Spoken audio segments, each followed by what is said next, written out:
Good morning. It is Friday and I am ready to read another story to you. If you have a few minutes, I would love for you to spend this time with me.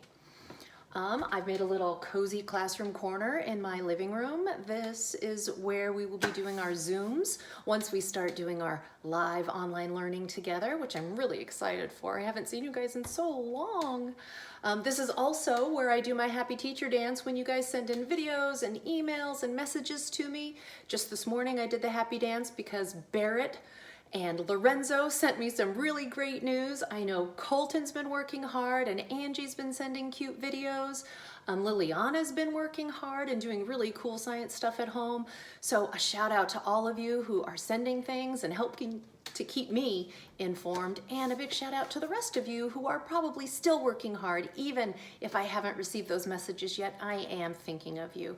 You know what, I was really thinking about Brandon the other day. We were out taking a walk and we were talking about some birds, and I remember Brandon knew a lot about birds. So I think about all of you guys all the time.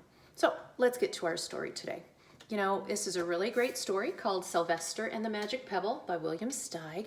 It's a great story because most books are, right? And because it's about magical things. It's a magical stone, which would be so fun to learn about and have one of my own. And I like to imagine that some things in stories happen to me sometimes. It's also a great story because it helps remind us that even if things are hard, that we can rely on our family, and sometimes we have to be patient through hard times. And I feel like not being together at school is kind of a hard time that we're going to have to be patient through. So I hope you guys have family that you're leaning on. I know that I'm leaning on my family and my classroom family, which is you guys, during this time that we're apart. So here we go. Sylvester and the Magic Pebble by William Steig. Sylvester Duncan, that's the main character, lived with his mother and father at Acorn Row in Oatsdale. One of his hobbies was collecting pebbles of unusual shape and color. I know lots of kids that collect rocks. What kinds of things do you collect? Right now, I have a collection of seashells because this is the first time I've ever lived near the ocean. On a rainy Saturday during vacation, he found a quite extraordinary one. It was flaming red, shiny, and perfectly round like a marble. As he was studying this remarkable pebble, he began to shiver, probably from the excitement, and the rain felt cold on his back. "Oh, I wish it would stop raining," he said. And to his great surprise, the rain stopped. Now, it didn't stop gradually as rains usually do. It ceased. The drops vanished on the way down. The clouds disappeared, everything was dry, and the sun was shining as if the rain had never existed. I really like that word ceased here. I wonder if you can still read my mind like you used to in class. I'm going to think of a synonym for that word ceased. Let me reread. To his great surprise, the rain stopped. It didn't stop gradually as rains usually do. It ceased. So I'm going to think of a synonym for ceased. See if you can read my mind. Say the words you're thinking of. If you said stopped or quit, I think you did read my mind. So the sun was shining. Oops, I skipped a page.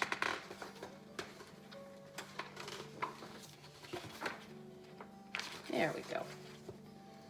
In all his young life, Sylvester had never had a wish gratified so quickly. It struck him that magic must be at work, and he guessed that the magic must be in the remarkable-looking red pebble, where it indeed was. To make a test, he put the pebble on the ground and said, "I wished it would rain again." Nothing happened. And then he said the same thing, holding the pebble in his hoof.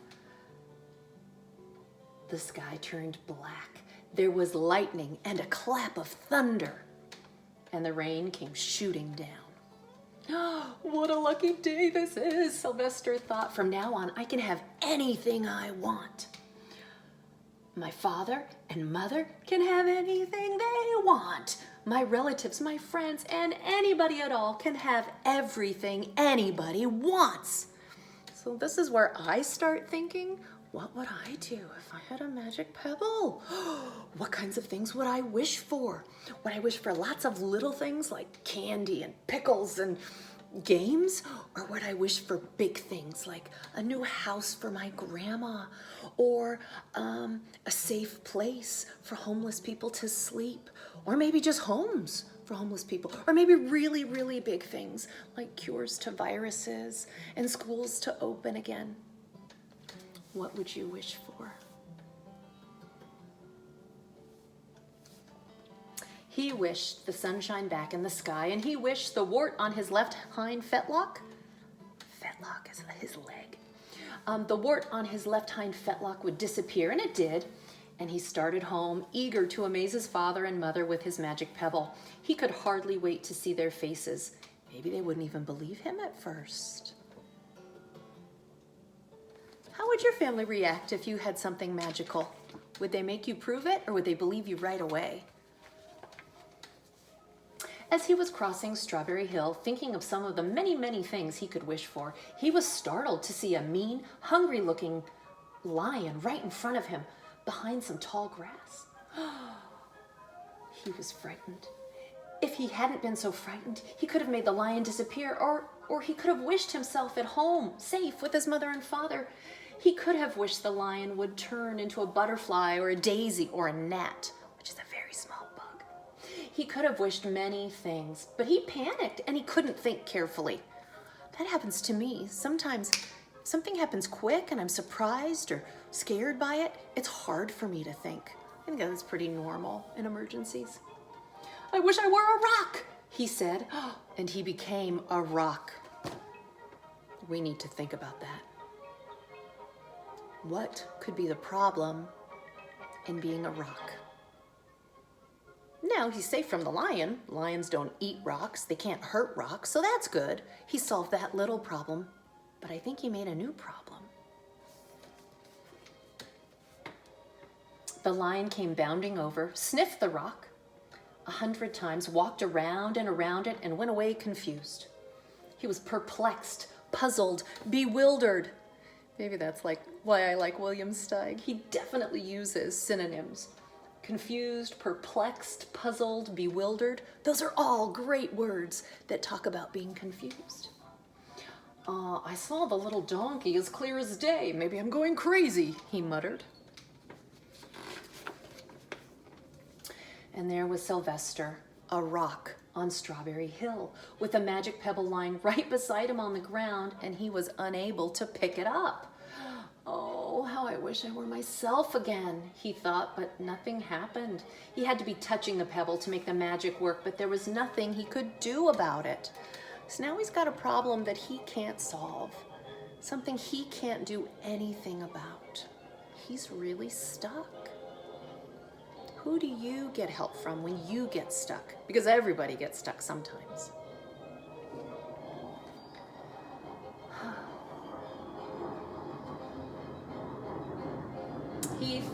His thoughts began to race like mad. He was scared and worried. Being helpless, he felt hopeless.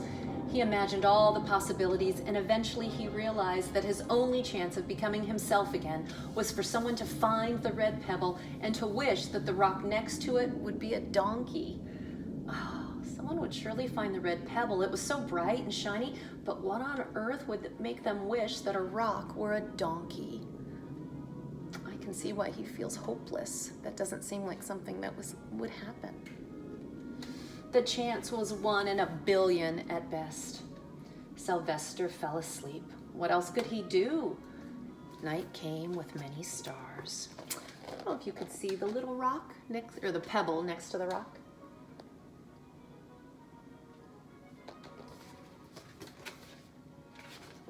Meanwhile, back at home, Mr. and Mrs. Duncan paced the floor. Pacing is when you walk back and forth and back and forth.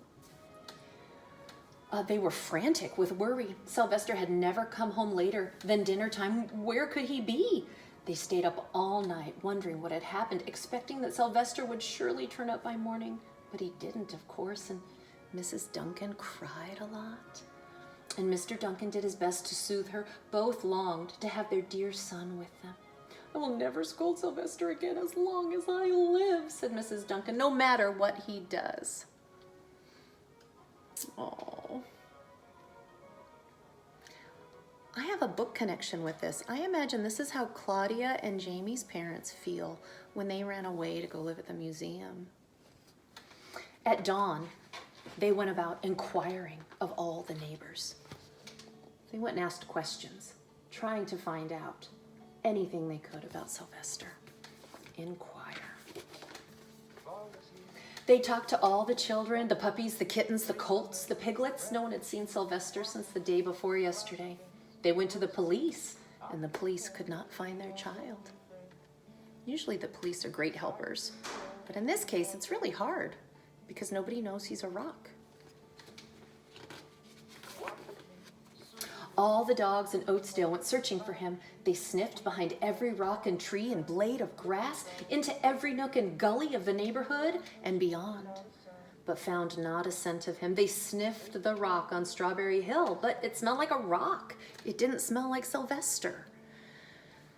I can't think of a solution to this problem. Usually when I read a book, I kind of jump ahead in my mind and I try to think of a solution. And this one really is hard. After a month of searching, a month is a long time. They searched the same places over and over again, inquiring of the same animals over and over again. Mr. and Mrs. Duncan Mr. and Mrs. Duncan no longer knew what to do. They concluded that something dreadful must have happened, and that they would probably never see their son again, though all the time he was less than a mile away. Oh, what a terrible time for this family. They tried their best to be happy and to go about their usual ways, but their usual ways included Sylvester, and they were always reminded of him. They were miserable. Life had no meaning for them anymore. You are an important part of your family, just like Sylvester is an important part of his family. We all need each other in our lives. Night followed day, and day followed night over and over again. Sylvester on the hill woke up less and less often. When he was awake, he was only hopeless and unhappy. He felt he would be a rock forever, and he tried to get used to it. He went into an endless sleep, and the days grew colder. Fall came with the leaves changing color. Then the leaves fell, and the grass bent to the ground. I guess when you're a rock, you're not awake a lot, or rocks don't really feel as far as we know. When it was winter, the winds blew this way and that. It snowed. Mostly the animals stayed indoors, living on the food they had stored up. One day, a wolf sat on the rock that was Sylvester and howled because he was hungry.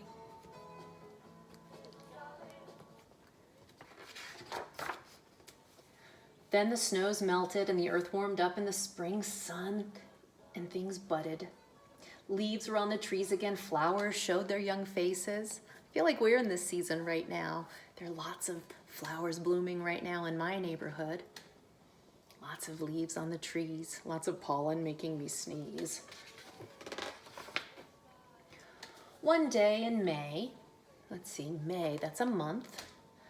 This is April. When is May? It's important to know the months of the year.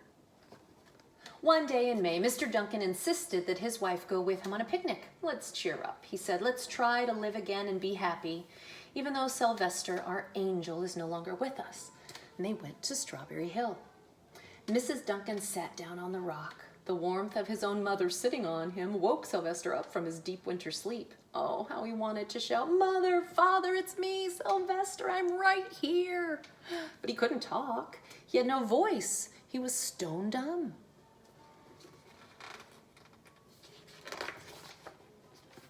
Mr. Duncan walked aimlessly about while Mrs. Duncan set out the picnic food on the rock: alfalfa sandwiches, pickled oats, sassafras salad, Timothy compote. Alfalfa, sassafras, Timothy, oats, those are all different grains that horses and donkeys eat. Suddenly, Mr. Duncan saw the red pebble. "Hey, what a fantastic pebble," he exclaimed. Sylvester would have loved this for his collection. He put the pebble on the rock. They sat down to eat. Sylvester was now as wide awake as a donkey that was a rock could possibly be. Mrs. Duncan felt some mysterious excitement. "You know, Father," she said suddenly, "I have the strangest feeling that our dear Sylvester is still alive and not far away." I am, Sylvester wanted to shout, but he couldn't. If only he had realized that the pebble resting on his back was the magic pebble. "Oh, how he wished he were here with us on this lovely May day," said Mrs. Duncan. Mr. Duncan looked sadly at the ground. "Don't you wish it too, Father?" she said. He looked at her as if to say, "How can you ask such a question?" Mr. and Mrs. Duncan looked at each other with great sorrow. "I wish I were myself again. I wish I were my real self again," thought Sylvester. And in less than an instant, he was. Oh, you can imagine the scene that followed, the embraces, the kisses, the questions, the answers, the loving looks, and the fond exclamations. Oh, they were so lucky to have this problem solved. When they eventually calmed down a bit and had gotten home, Mr. Duncan put the magic pebble in an iron safe. Someday they may want to use it, but really, for now, what more could they wish for? They had all they wanted. They had each other. So sometimes we get stuck, like Sylvester was stuck, and we need others to help us, like his family helped him. And our parents never give up on us. They're always a good resource to go to, and we need help. And sometimes we need help to talk about feelings that we don't understand, or sometimes we need help to talk about feelings that we're having. I really liked how this book showed that the love never stops in a family, even when people aren't together. And that's kind of true for our classroom family. We all still care about each other and love each other, even though we can't be together right now. This time will end, though. We won't be apart forever. So be patient, lean on your families, and keep in touch. I can't wait to hear from you again. Have a great day.